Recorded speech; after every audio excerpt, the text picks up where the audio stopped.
How to fix Samsung A16 voicemail notifications won't go away. So let's start the video. First of all, open settings. In settings, scroll down and click on apps. After clicking on apps, then open phone app.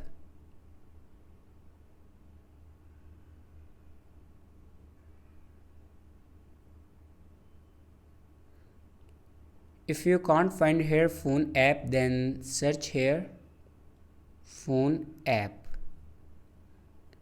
And then first of all, open phone app storage and then clear your phone app data. After clearing the phone app data, then restart your device. For restart your device, press and hold volume down button and power button at the same time.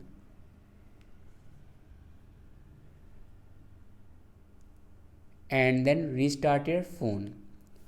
After restarting your phone, your problem will be fixed. If it doesn't fix your problem, then open settings.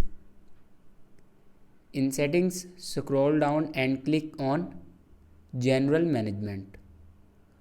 After clicking on general management, then scroll down and open reset and then click on reset network settings. And then again click on reset settings. After reset all the network settings, your problem will be fixed. Thanks for watching this video.